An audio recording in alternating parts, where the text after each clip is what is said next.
Part 1. The first time I went to meet my boyfriend's parents at his house, his mother mentioned that his younger brother was too rowdy, so they had sent him ahead to stay with his uncle's family. But that night when I got up to use the bathroom, I saw my boyfriend video calling with his brother.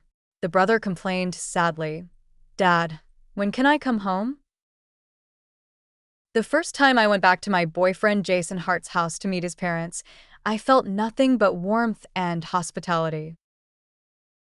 Not only were Jason's parents very attentive to me, but they had also prepared an elaborate feast with many delicious dishes. During dinner, Jason whispered to me softly, "See how much my parents value you? They cleaned the entire house spotlessly when they knew you were coming, and they prepared all these wonderful foods for you." Listening to Jason's words, I felt shy and laughed. Indeed, from the moment I stepped through the door, I was very satisfied with how Jason's family presented themselves. Previously, I had worried that Jason came from a rural background and feared his home would be one of those backward, impoverished households. But when I arrived, I was pleasantly surprised. After dinner, I took out the gifts I had brought and presented them to Jason's parents. I had carefully selected each gift. When I took out the final gift, I became curious and asked, "I heard before that Jason has a younger brother who's in elementary school. Why haven't I seen him today? I bought this gift for him." Jason's mother smiled and accepted the gift, saying, "Rachel Lane, you don't know how mischievous my youngest son is. Jason's father and I were worried he might be naughty and upset you, so we sent him to his uncle's house yesterday. We'll bring him back after you two leave." I was momentarily stunned, then felt overwhelmed with gratitude. I never expected that Jason's parents would be so considerate for my sake.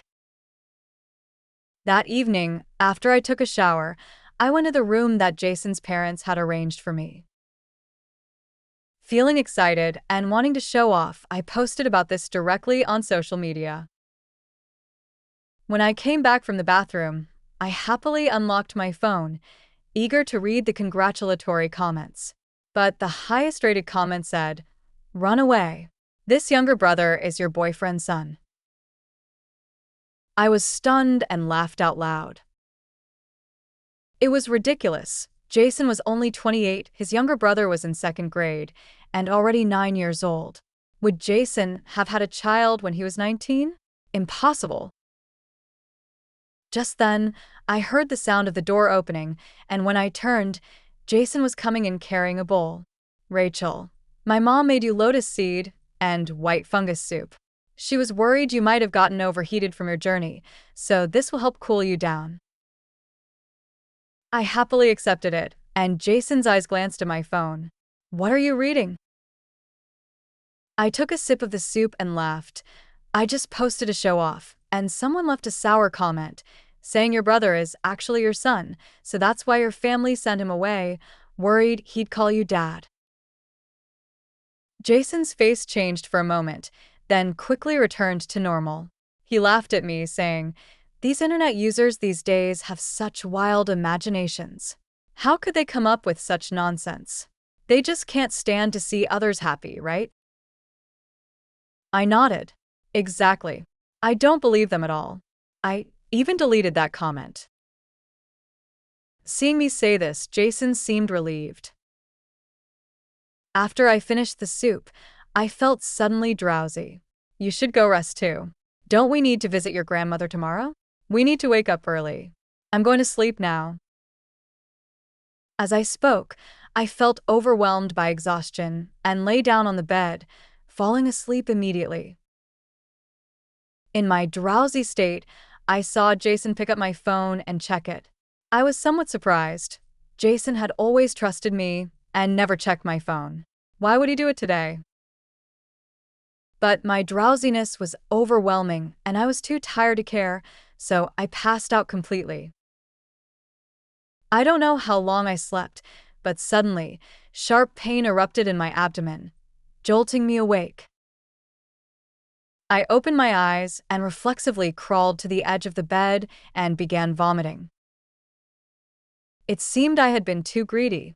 Jason's mother's cured pork was so delicious that I had eaten too quickly and couldn't digest it properly, so I vomited profusely. After I finally finished vomiting, I hurriedly got out of bed to clean up. To my surprise, I noticed that Jason's room still had its light on. I glanced at the wall clock in the main room. It was already 12:30 a.m. How could Jason still be awake at this hour? I quietly approached his room and peeked through the window. I saw Jason was video calling with someone. I recognized the person on the phone. Jason had shown me a photo before. It was his younger brother, Kyle Hart. It seemed the bond between him and his brother was truly strong. Because of me, the two brothers couldn't reunite this time. I decided to call tomorrow and ask him to come back. But then I suddenly heard his younger brother's voice through the phone. "Dad, when can I go back? I miss you and Grandpa and Grandma so much." I froze completely. Jason's voice followed. "Be patient, my dear son. Once things settle down, Dad will bring you back. I'll even buy you that toy car you like. Okay."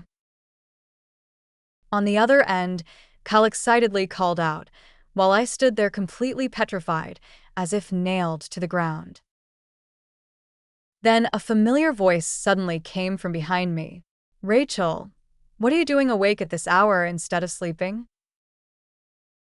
I turned around and saw Jason's mother standing behind me with a grim expression on her face.